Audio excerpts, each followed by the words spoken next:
Lab experience ഉണ്ടല്ലോ അല്ലേ? അതെ സാർ, ഞാൻ 100 hours ഫാർമസിസ്റ്റ് കംപ്ലീറ്റ് ചെയ്തായിരുന്നു. ഇടയ്ക്കൊരു 1.5 വർഷം കരിയർ ഗ്യാപ്പ് കാണുന്നുണ്ടല്ലോ. സാർ, എൻ്റെ ഫാമിലിയുടെ സിറ്റുവേഷൻ വെച്ചിട്ട് എനിക്ക് ഈ ടൗണിൽ തന്നെ ജോലി വേണമായിരുന്നു. അപ്പോൾ അതിനുവേണ്ടി ട്രൈ ചെയ്തുകൊണ്ടിരുന്നപ്പോഴാണ്. ഈ ടൗണിൽ? അതെ സാർ, ഞാൻ ഇവിടെ താമസിക്കുന്നത്. സാറേ, നമ്മൾ ഈ ടൗണിലേക്കാണ് ആളിനെ നോക്കുന്നത്? ഇല്ല, നമ്മൾ അങ്ങനെ ഒരു ആഡ് എവിടെയും കൊടുത്തിട്ടില്ല.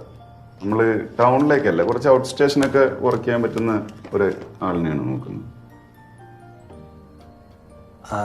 സാർ, സാറിൻ്റെ കസിനില്ലേ ഫെലിൻ, അത് വിളിച്ചത് എൻ്റെ കാര്യം പറയാനായിരുന്നു. അതിന് താൻ തന്നെ ചിരിക്കുന്നു. ഇപ്പം ഞങ്ങളൊക്കെ ഒരു കമ്പനിക്ക് വേണ്ടി വർക്ക് ചെയ്യുന്നവരാണ്. ഞങ്ങളൊരു ഇന്റർവ്യൂ നടത്തുമ്പോൾ അതിനൊരു വരുന്ന രീതിക്ക് ഒരു മിനിമം മര്യാദ ഉണ്ട്.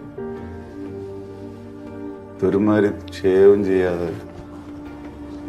സാർ, എൻ്റെ അമ്മമ്മ കഴിഞ്ഞ ഇടയ്ക്ക് മരിച്ച, അതെനിക്ക് ഞാൻ ഷേവ് ചെയ്യാൻ പറ്റായിരുന്നു. ഇവിടെ ഈ സാറിന് അമ്മമ്മ കഴിഞ്ഞ ആഴ്ചയാണ് മരിച്ചത്. സാറ് വന്നിരിക്കുന്നുണ്ടോ? എൻ്റെ വീട്ടിലാരൊക്കെ ഉണ്ട്? വീട്ടിൽ അമ്മ മാത്രമേ ഉള്ളൂ. അച്ഛൻ?